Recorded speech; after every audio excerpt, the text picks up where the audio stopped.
Sillod express न्यूजमध्ये आपले स्वागत। आजच्या शेतकरी नेते रविकांत तुपकर यांनी राज्य सरकारला पुन्हा एकदा कडक इशारा दिलाय। संपूर्ण कर्जमुक्ती, पीक विमा आणि शेतकऱ्यांच्या विविध मागण्यांबाबत सरकारने दिलेला शब्द पाळावा, अन्यथा राज्यभर संघर्षाची नवी ठिणगी पडेल असा इशारा त्यांनी दिलाय।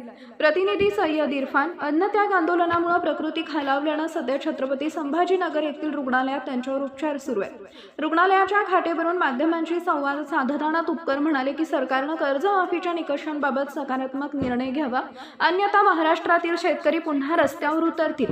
गरज पडल्यास मी स्वतः मुंबईत येऊन आंदोलनाला बसेल आणि एकदा बसल्यावर उठणार नाही असा इशाराही त्यांनी दिलाय।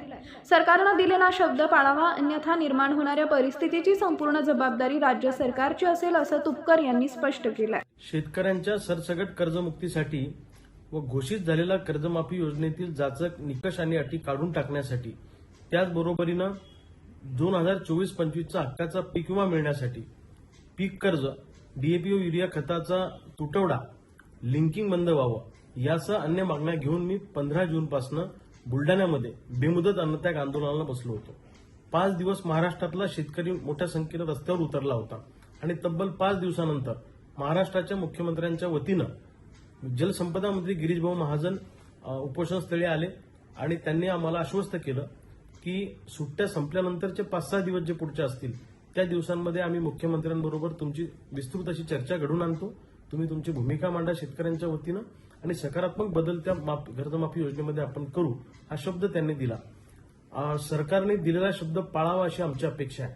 हवं तर अजून 4-5 दिवस तुम्ही शिल्लक घ्या बैठक लावायला, आमचं काही म्हणणं नाही, पण बैठक लावून त्यात सकारात्मक मार्ग काढा। आणि सरकारनं जर का बैठक लावायला दगाफटका केला किंवा कर्जमाफी योजनेतल्या बदलासंदर्भात निर्णय घेतले नाही तर मग मात्र महाराष्ट्रातला शेतकरी तुम्हाला 5-6 दिवसानंतर रस्त्यावर दिसेल, हे मात्र मला सरकारला ठणकावून सांगायचं आहे। आणि मी स्वतः मुंबईत येऊन आंदोलनाला बसीन आणि एकदा बसलो तर उठणार नाही। सरकारने ध्यानात ठेवावं, महाराष्ट्रातल्या शेतकऱ्यांच्या संयमाचा अंत सरकारनं पाहू नये।